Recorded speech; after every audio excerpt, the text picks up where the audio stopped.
Keep your head up, you'll be okay. A beautiful day waiting for you. Just open your eyes, you'll see it's true.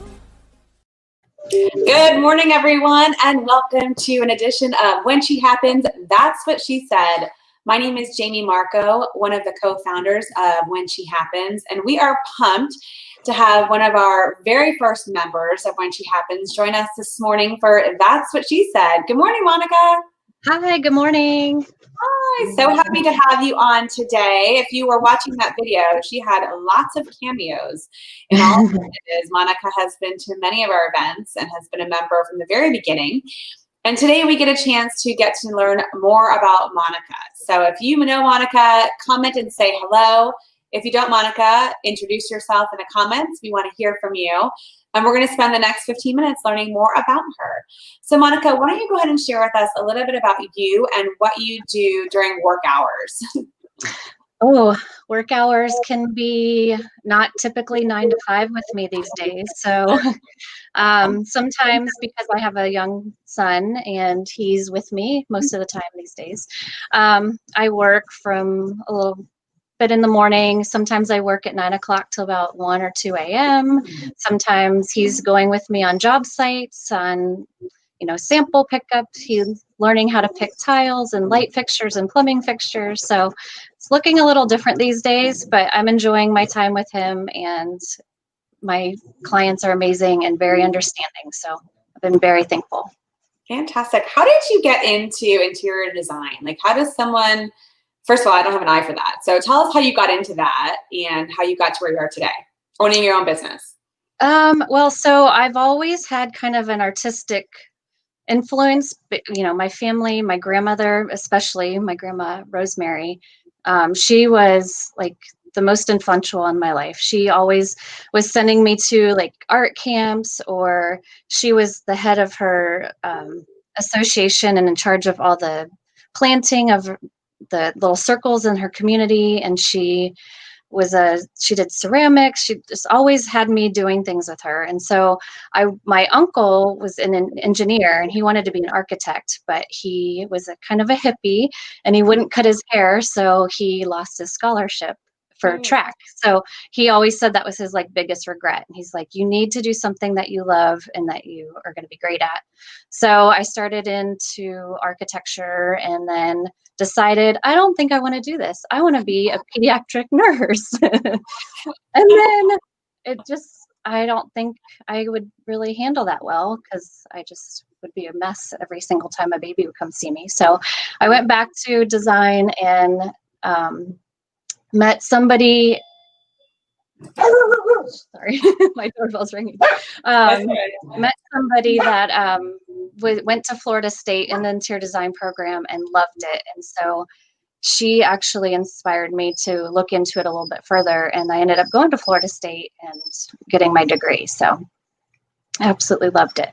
And then I worked several different jobs after graduating in a tile store and furniture showrooms and just kitchen and bath design and high-end and residential design. And after learning and growing and just knowing myself, I wanted to own my own business and make my own hours and just attract those clients that I wanted. So, and it's been amazing ever since.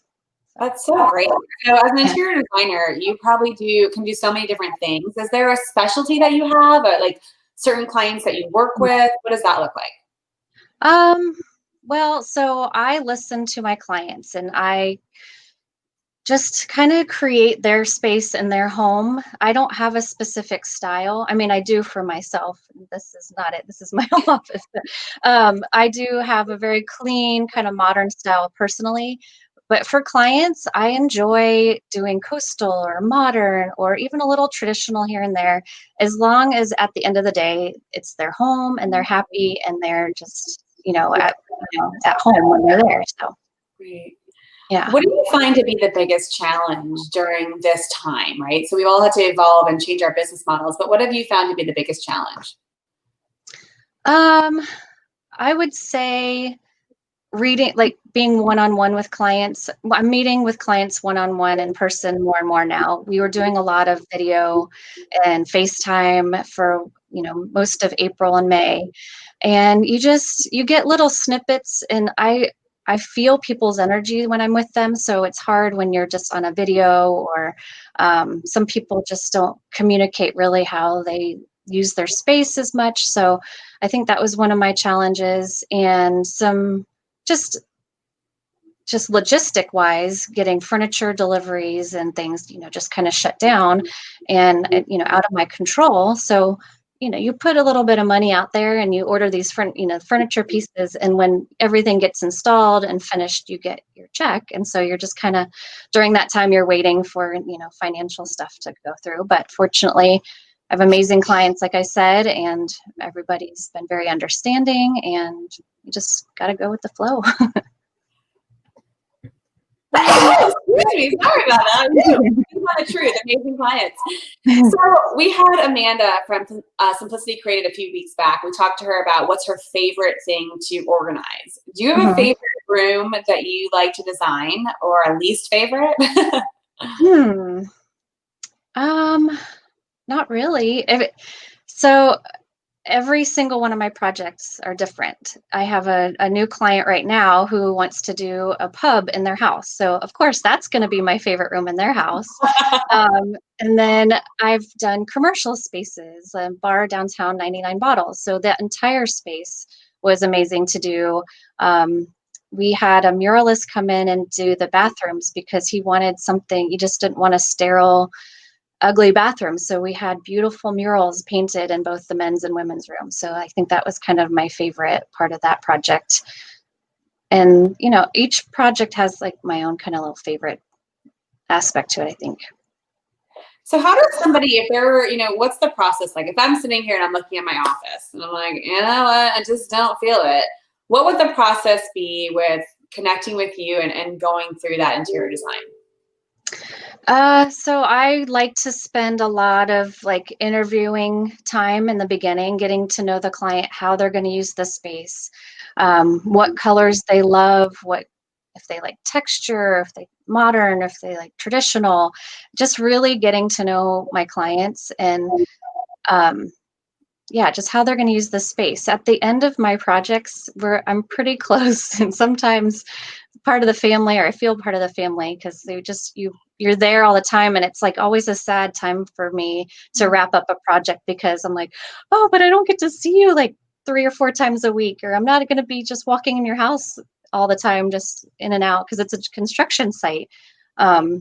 When they, move in and they're settled in their house, then I got to ring the doorbell and say, hey, I'm here, instead of just coming and going and just being part of their family.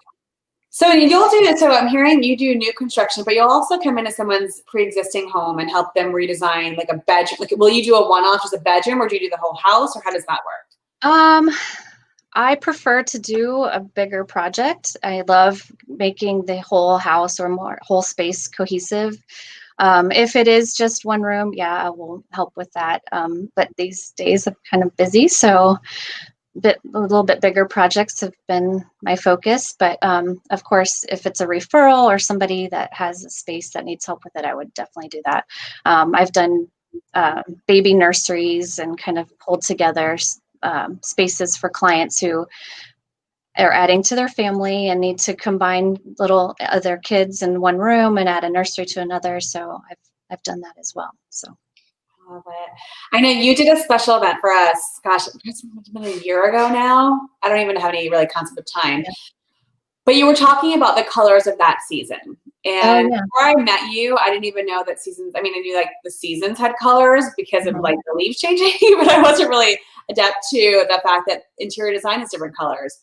What are the colors right now? Like if I were to be hip and in the know, what colors am I using now? Well, so we're still doing a lot of the grays and neutral colors, but I think it's getting a little bit warmer, kind of more into the brown grays. And I'm actually using a lot of, I don't know if I have samples behind me, textures, natural woods. Our new colors come out for the fall in about a month in October when we have furniture market. So I'll know the fall lineup actually pretty soon because I'm getting a lot of emails for their new furniture lines and upcoming things. So I'll know more about that. But it's still that I like. I'm seeing a little bit of the emerald green, the green tones, the deep teal jewel tones still. And then I think, I don't know if the red or rusts are coming in, but when we did that class or that meeting, it was a coral color, which I haven't used yet, but I've done, so the navy and the jewel tones have been, the pops of color I've been using. Got it. There's so much to know and to keep up with. You really do need an expert to help you. Yeah. So I'm going to do this publicly because we're having a debate in our family right now, and I would love the advice of an interior designer and a good friend. So we have a kitchen island, and the cabinet on the island is the same color as our cabinets in our kitchen. I want to change the cabinet color on the island because I think it gives it a good pop. My husband is like, no, that's not right. Go on like right now. Is it good to do different colors in the kitchen? Is it not? Let's make it publicly stated so I can play this back for him. And if I'm wrong, I will own up to being wrong. No, so it depends on your space. And I've been in your kitchen, so I know what the island looks like. So, and it's a cute little small island, and it could stand on alone and stand on its own and look like an accent piece. I tend to, if you're going to switch it up and do a color on the island base, keep the countertops the same as the perimeter. I don't like seeing a different material on the top and the bottom, and then a different material on the back, top and bottom. It just doesn't blend well for me. So if you kept the base cabinets all the same and changed the top on the island, that's fine too. Just pick one or the other and do that way. So I love that. And so that's kind of could be a big project. So do you work with general contractors that actually come and help you do structural changes as well? So if I said, hey, listen, I want to gut this whole kitchen. I don't know what I want to do, but you can do it all, right? Yes. Yeah. And usually the contractor has an engineer or somebody that can come in and like take a look at structural walls and if they load bearing and all that good stuff. How fun. Oh my gosh. It's like literally you have the most fun job, I think. Oh, and you froze. Am I frozen? Let's see if we can get you back.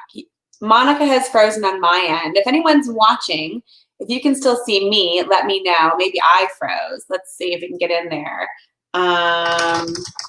Can you guys still see me if you're watching? I don't know. I'm hoping that you all can see us still. We're dealing with the internet, so you never know what's going to happen or how it's going to happen. So if you're still watching, fantastic. If I'm frozen, then I apologize. And we really had fun with Monica this morning. So Amanda, you can still see me. I'm assuming that's a yes. Monica is frozen, and that's okay. Oh, so it's just me now. Hopefully she'll come back and join us. And you know what? We want to thank Monica. It was so fun learning more about her. You know, with these online virtual casts, we never know what's going to happen with the internet. We never know if we're going to have good connection, bad connection. There she is. And she's back. So Monica, we lost you for a minute, but it's okay. I held it down the fort. Sometimes it's me. So let's just focus on this, Monica. What keeps you motivated? You know, we're all in this crazy time, and we need to really find different ways of motivation. What keeps you motivated? The connections with the clients and the new projects. It's always exciting to get that phone call and say, oh, so-and-so referred me to you because of this. And I'm like, oh, okay, what's the new project? That gets me so excited.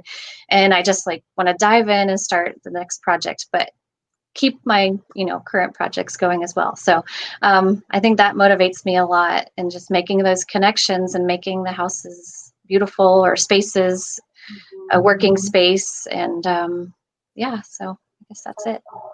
Well, we're going to end with one last question for you, Monica. Complete this sentence for us. Repeat it and complete it.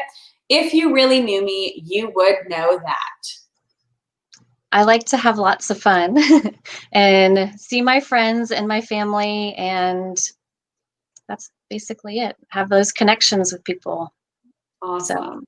I know it's been rough during this time that we've all been physically distancing. I always like to say, don't socially distance because we need to have those connections. And so stay connected, whether you're comfortable being in person right now with a mask on or 6 feet away or doing virtually, stay connected, but physically apart until we can all get through whatever this is that we're going through. So Monica, thank you so much for joining us. Our 15 minutes are up. It goes by so fast. It's insane. We really appreciate you being a member of When She Happens. We appreciate all of you that were watching today. Thanks for joining in. And until next week, that's what she said. You guys have a great week. Bye.